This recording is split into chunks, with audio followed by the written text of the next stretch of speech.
La muñeca de porcelana de Key West. A las 3:33 de la madrugada, mi hija estaba sentada en el suelo de su habitación, completamente inmóvil, mirando fijamente a su muñeca.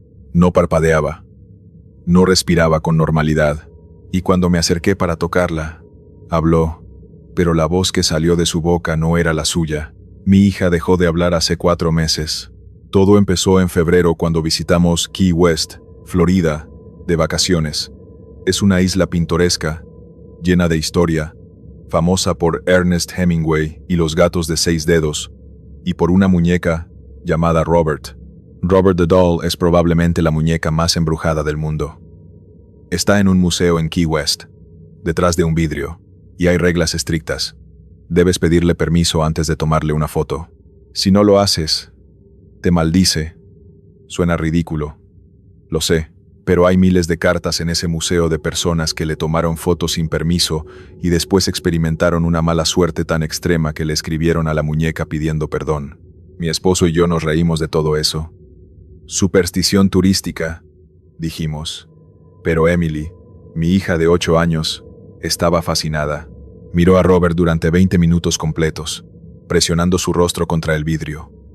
Cuando le dije que era hora de irnos, ella me preguntó si podía tener una muñeca como Robert. Le dije que no, que esa muñeca era inquietante y que además era única. 2 días después, en una tienda de antigüedades cerca del puerto, encontré una muñeca de porcelana vintage. No era idéntica a Robert, pero era similar, del mismo periodo, principios de 1900, hecha a mano, con un traje de marinero y cabello real. El dueño de la tienda dijo que había pertenecido a una niña de la isla en 1912. La familia la había donado después de que nadie en la casa quisiera quedársela. Dicen que la niña amaba tanto esa muñeca que su espíritu se quedó con ella, bromeó el vendedor. Yo debía haber captado la señal de alarma. Pero Emily estaba tan emocionada cuando se la mostré que no pude resistirme. Compramos la muñeca por $80. La llamamos Annabelle porque Emily había visto la película de terror y pensaba que era gracioso. Ninguno de nosotros sabía lo profético que sería ese nombre. Durante el vuelo de regreso a Charleston, Emily no soltó la muñeca ni un segundo. La abrazaba contra su pecho, le hablaba en susurros, la peinaba con sus deditos. Pensé que era adorable. Solo era una niña con su juguete nuevo. Los problemas empezaron la primera noche en casa. Emily insistió en que Annabelle durmiera en su habitación. La puso en una silla junto a su cama, mirando hacia ella, para que pueda cuidarme, dijo. A las 2 de la mañana, Emily gritó. Corrimos a su habitación. Estaba sentada en la cama, temblando, señalando la silla. Se movió. Lloraba. Mamá. Se movió. Estaba mirando hacia la ventana. Y ahora, me está mirando a mí.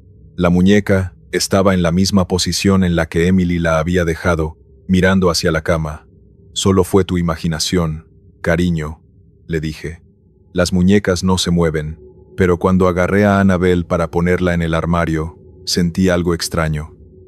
La porcelana estaba caliente, como si hubiera estado bajo el sol, pero era febrero y la habitación estaba fría. Al día siguiente, mientras Emily estaba en la escuela, entré a su habitación para organizar.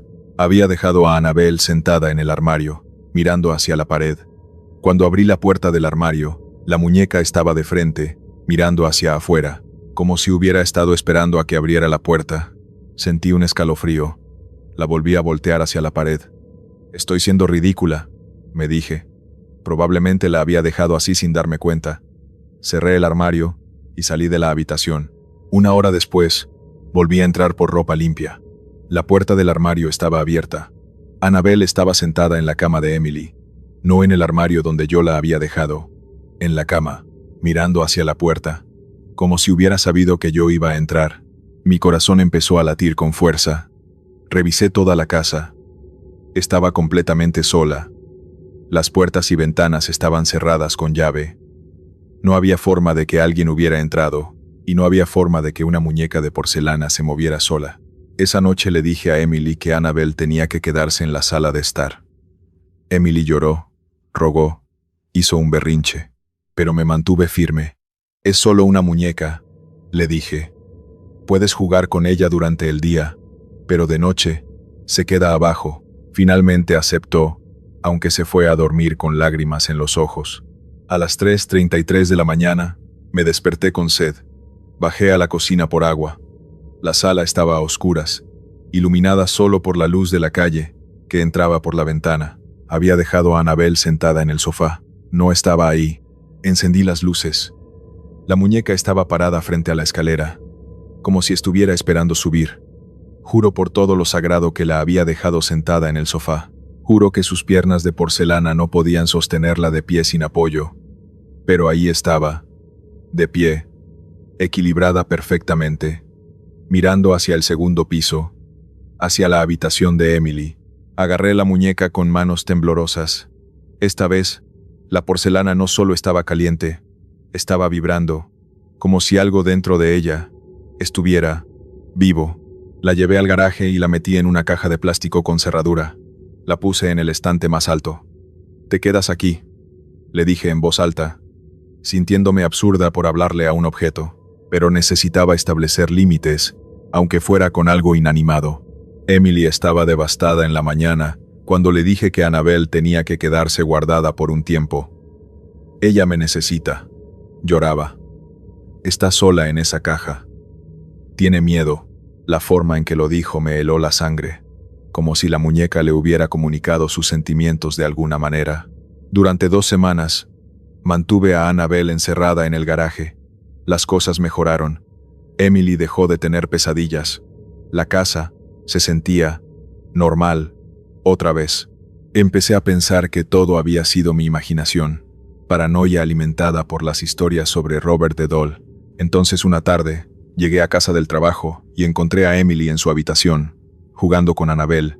«¿Cómo sacaste esa muñeca del garaje?», le pregunté, tratando de mantener la calma. «Ella vino sola», respondió Emily, sin levantar la vista. «Dijo que estaba triste en la caja. Dijo que me extrañaba». Corrí al garaje. La caja de plástico seguía en el estante alto, cerrada con llave, pero estaba vacía. La cerradura no estaba forzada. La caja no tenía grietas, simplemente vacía. Esa noche confronté a mi esposo. «Tú sacaste la muñeca, ¿verdad?», para complacer a Emily. Él me juró que no. Me miró como si estuviera loca cuando le conté sobre la caja cerrada y vacía. «Las muñecas no caminan solas, Sara», dijo. Tenía razón. No debían poder hacerlo, pero Annabel sí lo hacía. Lo confirmé 2 noches después cuando instalé una cámara de seguridad oculta en la habitación de Emily. «Solo para mi tranquilidad mental», me dije. Para probarme a mí misma que todo estaba en mi cabeza, puse a Annabel en una silla en la esquina de la habitación, mirando hacia la pared. Le dije a Emily que la muñeca podía quedarse, pero solo si permanecía en esa silla, y no molestaba durante la noche. Esa noche revisé la cámara, y realmente siento escalofríos por lo que vi en esa grabación.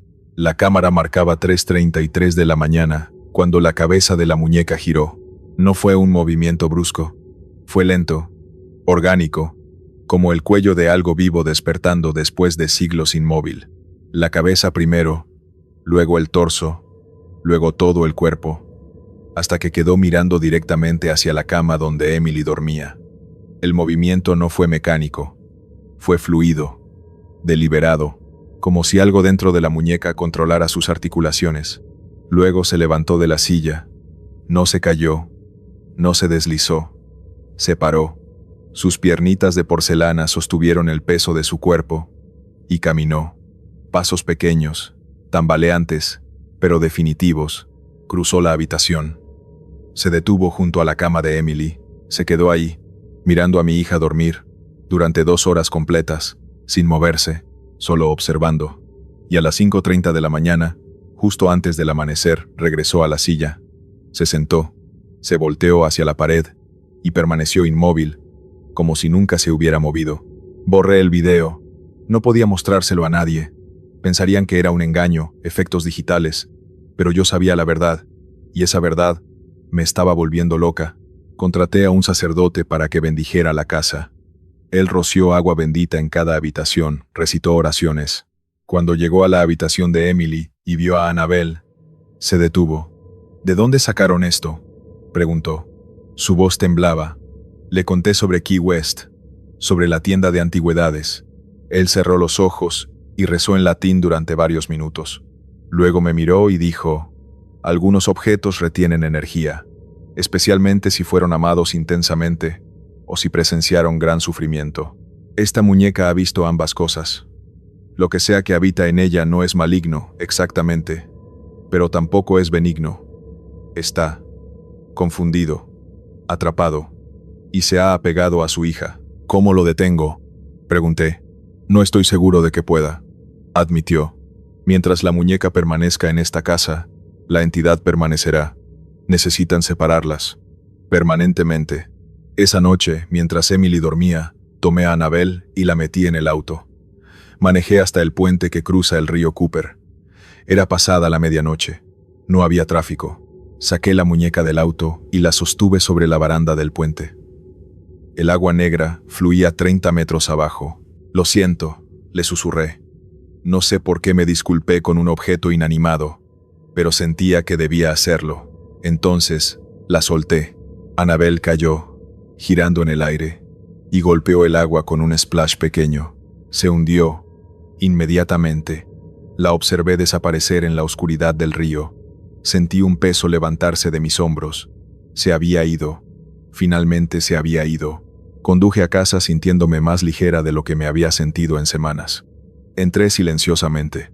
Subí a la habitación de Emily para chequearla. Abrí la puerta de su habitación. Emily estaba sentada en el piso, de espaldas a mí. Estaba hablando en voz baja, como si conversara con alguien. Me acerqué. «Cariño, ¿con quién hablas?». Ella volteó. Tenía a Annabel en sus brazos. La muñeca estaba empapada, goteando agua del río sobre la alfombra. Su vestido de marinero estaba pegado al cuerpo de porcelana, pero sus ojos de vidrio estaban secos, y parecían mirarme con algo que solo puedo describir como triunfo. «Annabel dice que no puedes separarnos», susurró Emily. «Dice que ahora somos hermanas. Para siempre». Desde esa noche, Emily cambió. Dejó de hablar con nosotros. Solo hablaba con Annabel. Susurraba cosas en su oído. Se reía de chistes que nadie más escuchaba. Y cada noche, sin falta, a las 3:33 de la mañana, la cámara de seguridad la capturaba sentada en el piso con la muñeca, ambas mirando hacia la misma dirección, como si observaran algo que solo ellas podían ver. Los terapeutas no pueden ayudarla. Los medicamentos no funcionan. Hemos consultado especialistas, psiquiatras, incluso un exorcista. Nada cambia. Emily está físicamente con nosotros, pero mentalmente, ella está en algún otro lugar. Un lugar donde solo ella y Annabel existen. Intenté quemar la muñeca. La metí en la chimenea y encendí el fuego. A la mañana siguiente, estaba de regreso en la habitación de Emily, intacta, aunque todavía olía a humo. Intenté enterrarla en el jardín. Cavé un hoyo profundo, la envolví en plástico, la cubrí con tierra. 3 días después, Emily la tenía de nuevo. «No puedes enterrar a un amigo», me dijo. Fueron las únicas palabras que me ha dirigido en meses. Ya no intentamos deshacernos de ella, porque cada vez que lo hacemos, regresa más rápido. Y cada vez que regresa, Emily se parece un poco menos a mi hija. Annabel vive aquí, y ahora es parte de la familia. Y lo peor es que a veces, cuando paso frente a la habitación de Emily de noche, escucho 2 voces susurrando. Una es la de mi hija. La otra es más aguda, más antigua, como la voz de una niña que murió hace más de 100 años, pero que de alguna manera todavía puede hablar a través de labios de porcelana. Y anoche, cuando metí a Emily a la cama, ella me miró con ojos que ya no parecían completamente suyos, y me dijo: «Mamá, Annabel dice que pronto van a ser 3. Dice que necesita otra hermana. Dice que tú serías perfecta. No he dormido desde entonces. Porque esta mañana, cuando me miré en el espejo, mis ojos se veían diferentes, más vidriosos, más inmóviles, como si algo dentro de mí estuviera lentamente volviéndose porcelana». ¿Alguna vez has comprado algo antiguo en una tienda de segunda mano? Algo que te llamó la atención, sin saber por qué. Ten cuidado con los objetos que vienen con historias, especialmente las muñecas, porque a veces lo que compras no es solo un objeto, es una puerta, y una vez que la abres, no siempre puedes cerrarla de nuevo. El espejo de Myrtle's Plantation. Mi reflejo me saludó en un supermercado. Yo no levanté la mano, él sí. Llevo 6 meses sin poder mirarme a los ojos en ningún espejo. Trabajo como restauradora de antigüedades. Mi especialidad son espejos del siglo XIX, esos con marcos tallados a mano que las familias heredaban durante generaciones.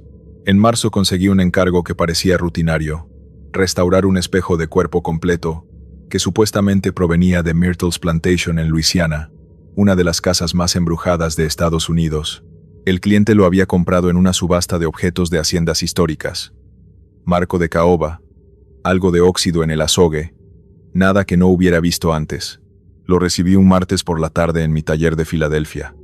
Cuando lo desempaqué, sentí ese frío que no viene del aire acondicionado, ese tipo de frío que te hace la piel de gallina sin razón aparente. El espejo medía casi 2 metros de altura, y el azogue tenía esas manchas oscuras típicas de los espejos antiguos, como nubes negras atrapadas detrás del cristal. Lo apoyé contra la pared del fondo de mi taller, y empecé a fotografiarlo para documentar su estado inicial. Cuando revisé la primera foto, sentí que algo me observaba desde la pantalla. No era una mancha, no era un defecto del azogue, era una silueta perfectamente colocada detrás de mí. Pero yo estaba sola en el taller. Pensé que era un defecto de la cámara, así que tomé otra foto desde otro ángulo. La mancha seguía ahí, siempre detrás de mí, siempre en el mismo lugar del espejo. Sin importar desde dónde fotografiara, decidí ignorarlo. Los espejos antiguos captan todo tipo de imperfecciones en las fotos por el deterioro del azogue. Me concentré en limpiar el marco. Mientras trabajaba, empecé a notar algo extraño en mi visión periférica. Cada vez que pasaba frente al espejo, mi reflejo parecía retrasado, como si tardara una fracción de segundo en copiar mis movimientos.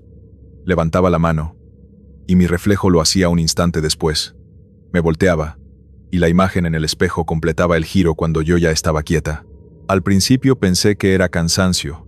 Había estado trabajando 12 horas seguidas. Pero entonces empezó a pasar algo que no podía explicar con fatiga.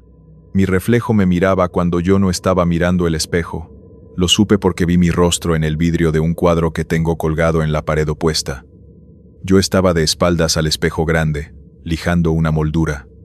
En el reflejo del cuadro, podía ver el espejo detrás de mí, y en ese espejo, mi reflejo no estaba de espaldas. Estaba de frente, mirándome, con los ojos fijos en mi nuca. Giré tan rápido que tiré un frasco de barniz. El espejo reflejaba exactamente lo que debía reflejar. Yo, parada frente a él, con el corazón martillándome en el pecho. Nada más. Pensé que estaba perdiendo la cabeza. Recogí el barniz derramado y decidí irme a casa temprano. Esa noche no pude dormir. Seguía viendo esos ojos en el espejo. Mis propios ojos, pero con algo diferente en ellos.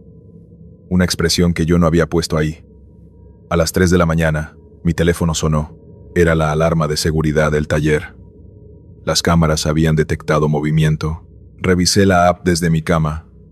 La cámara enfocaba directamente hacia donde estaba el espejo.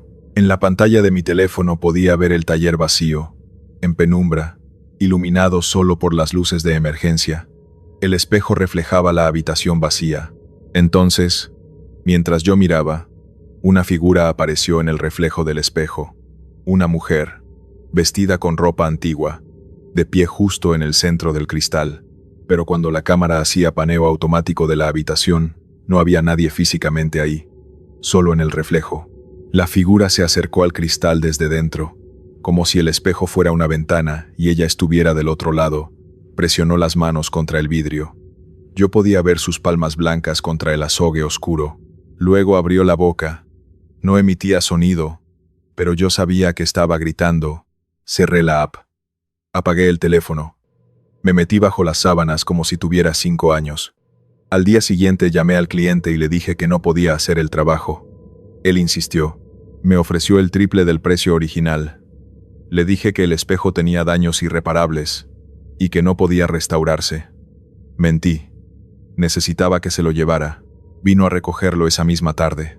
Mientras sus empleados lo envolvían, le pregunté si sabía algo sobre la historia del espejo. Me miró como si estuviera esperando esa pregunta. Me contó que en Myrtles Plantation, ese espejo específico había estado en la habitación donde murió Sarah Woodruff, una de las dueñas de la plantación, en 1823. Según la leyenda local, Sarah murió sin que le cubrieran los espejos, una tradición de la época para evitar que el alma quedara atrapada en el reflejo. Hay gente que jura haber visto huellas de manos pequeñas en ese espejo, huellas que aparecen desde dentro. Yo no le conté lo que vi. Solo le ayudé a cargar el espejo en la camioneta y cerré la puerta de mi taller en cuanto se fueron. Pensé que ahí terminaba todo, pero 2 semanas después, empezó a pasar lo de los otros espejos. Primero fue el espejo del baño de mi casa. Una mañana, mientras me lavaba los dientes, vi que mi reflejo no estaba haciendo lo mismo que yo. Yo tenía el cepillo en la mano derecha. Mi reflejo lo tenía en la izquierda. Dejé de moverme. Mi reflejo también se detuvo, pero había un retraso. Ese mismo retraso que había visto en el espejo de Myrtles. Luego pasó con el espejo del pasillo, con el retrovisor de mi auto, con cualquier superficie reflectante, vidrios de ventanas, pantallas de teléfono apagadas, charcos en la calle. Siempre esa demora. Siempre esa sensación de que mi reflejo estaba observándome en lugar de imitarme. Lo peor fue cuando empecé a notar los cambios sutiles. Mi reflejo sonreía cuando yo no estaba sonriendo. Ladeaba la cabeza cuando yo la tenía recta. Parpadeaba en momentos diferentes, como si fuera otra persona usando mi rostro, tratando de copiarme, pero sin lograrlo del todo. Dejé de usar espejos. Cubrí todos los de mi casa con sábanas. Evito las ventanas de noche. Bajo la mirada cuando paso frente a aparadores. Mis amigas me preguntan por qué dejé de arreglarme, por qué traigo el cabello sin peinar, por qué ya no uso maquillaje. No puedo decirles la verdad. Pensarían que estoy loca, pero hay algo peor que todo eso. Algo que me quita el sueño cada noche. Hace 3 días, estaba en el supermercado cuando vi mi reflejo en la puerta de vidrio de la sección de congelados. Yo estaba eligiendo verduras, a unos 3 metros de distancia. Pero mi reflejo no estaba frente a las verduras. Estaba parado frente a los congeladores, inmóvil, mirando directamente hacia donde yo estaba. Entonces levantó la mano. No como un reflejo, sino como alguien que sabe que tú no puedes cruzar el vidrio. Pero él sí podría hacerlo cuando quiera. Y me saludó. Yo no moví la mano. Mi reflejo sí. Movió los dedos en una ola pequeña, casi juguetona, como diciendo: «Te veo». Luego sonrió. Una sonrisa que yo no hice. Una sonrisa que no era mía. Salí del supermercado sin comprar nada.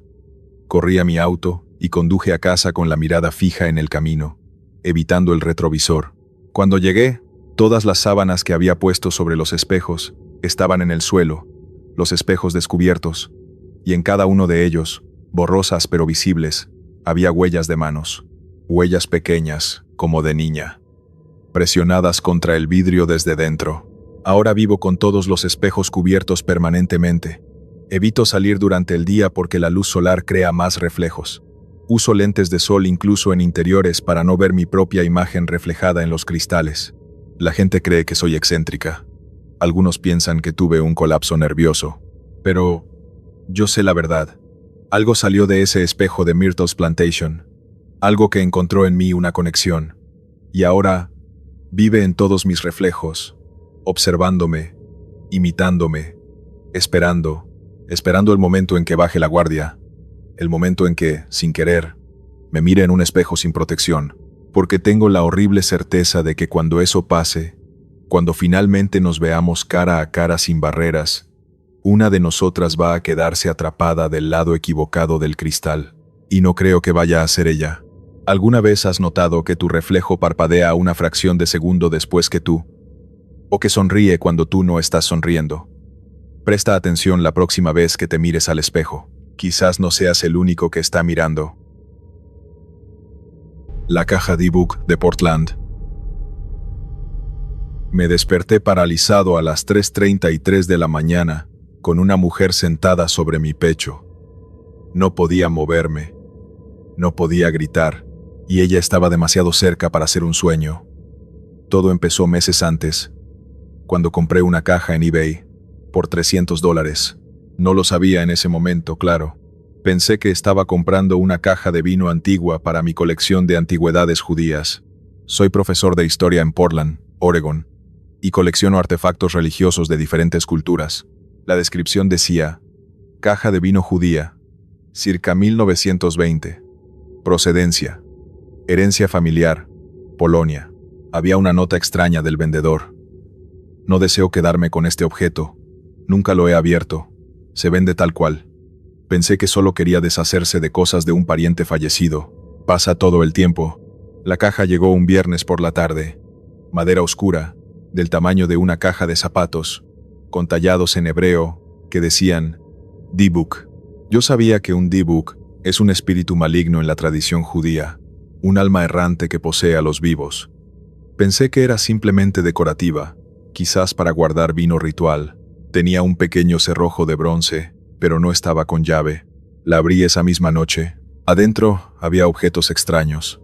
2 mechones de cabello rubio, atados con cordel, una copa de vino pequeña con grietas, una vela negra, un candelabro de oro del tamaño de mi pulgar y una piedra lisa con la palabra Shalom tallada. Y al fondo, envuelto en tela deteriorada, había un papel amarillento con escritura en yiddish que apenas podía leer. En el momento en que toqué los objetos, la luz de mi estudio parpadeó.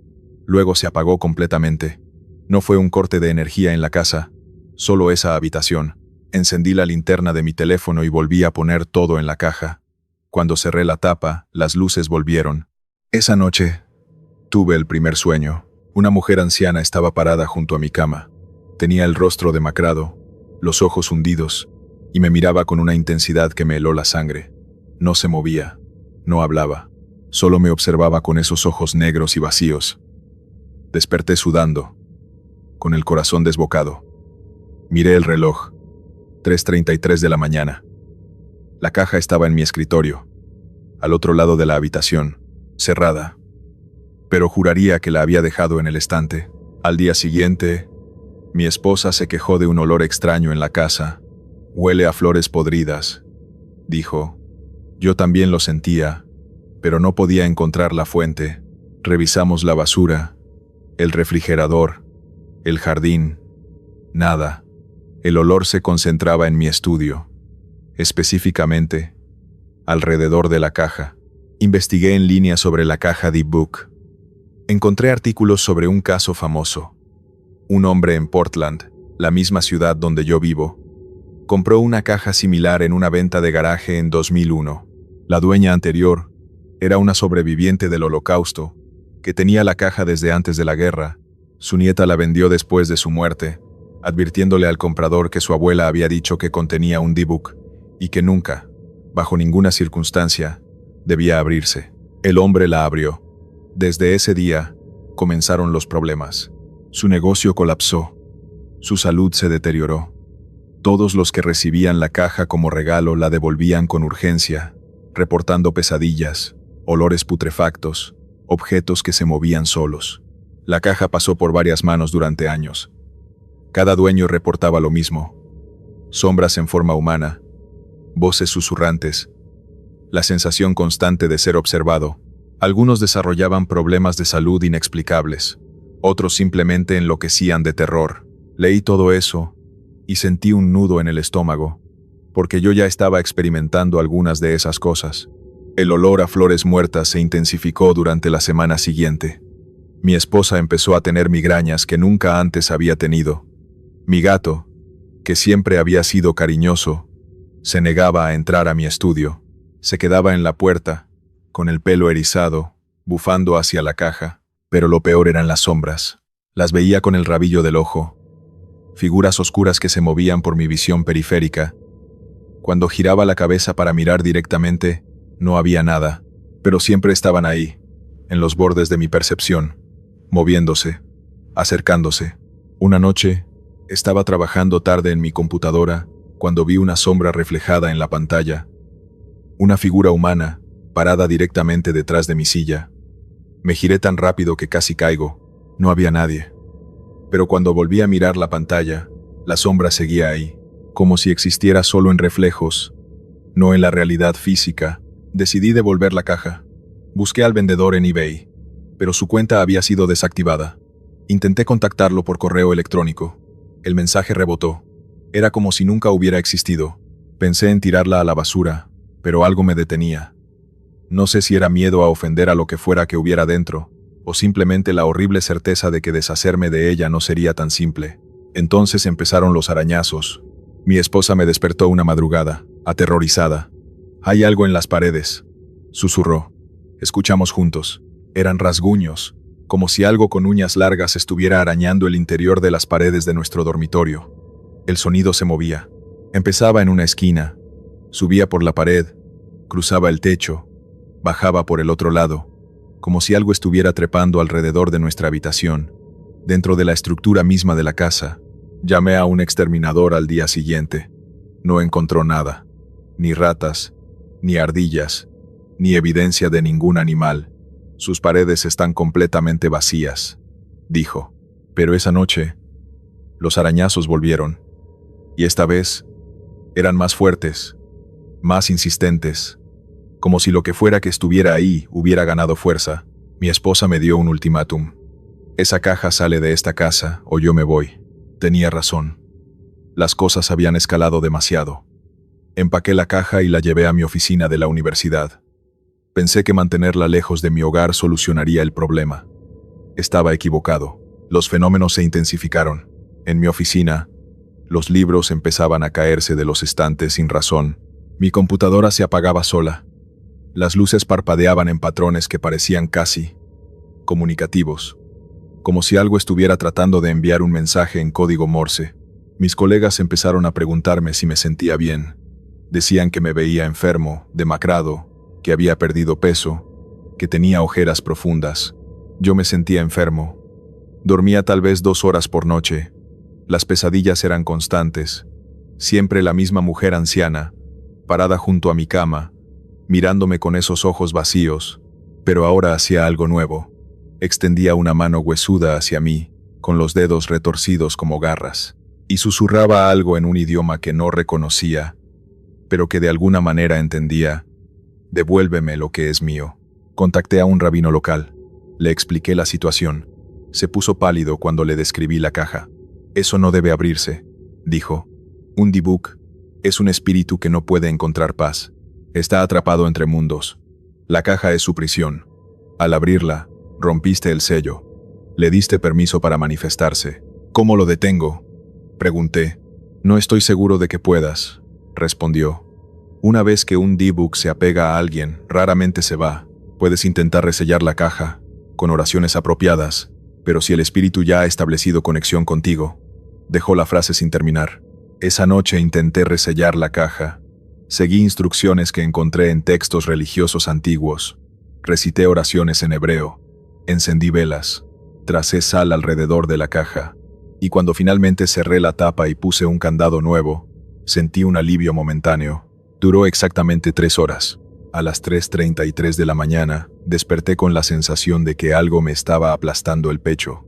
No podía moverme, no podía gritar, solo podía ver. Y lo que vi me heló la sangre. La mujer anciana estaba sentada sobre mi pecho, mirándome a los ojos. Su rostro estaba a centímetros del mío. Podía sentir su aliento, frío como hielo, contra mi piel. Y entonces abrió la boca, más de lo que ninguna boca humana debería abrirse, y de su garganta salió un sonido como 1000 voces gritando a la vez. Cuando finalmente pude moverme, ella había desaparecido, pero en mi pecho quedaron 4 marcas rojas, arañazos, como si dedos huesudos me hubieran agarrado con fuerza. Al día siguiente, llevé la caja a una sinagoga y la dejé en la puerta con una nota explicando todo. No me importaba lo que pensaran de mí. Solo quería que esa cosa saliera de mi vida, pero ya era demasiado tarde. Han pasado 2 meses desde que me deshice de la caja. Los fenómenos continúan, más sutiles ahora, pero constantes. Sombras en mi visión periférica. Susurros, cuando estoy solo, la sensación permanente de ser observado. Y cada noche, A las 3:33 de la mañana exactamente, me despierto con esa horrible sensación de peso en el pecho. Mi matrimonio terminó. Mi esposa no podía seguir viviendo con el miedo constante. Mis colegas evitan mi oficina. Dicen que hay algo opresivo en el aire cuando están cerca de mí, como si cargara una nube oscura a donde quiera que vaya. Investigué más sobre la mujer en mis sueños. Encontré que la sobreviviente del Holocausto, que originalmente poseía una caja similar, había recibido el objeto de su abuela en Polonia, justo antes de la Segunda Guerra Mundial.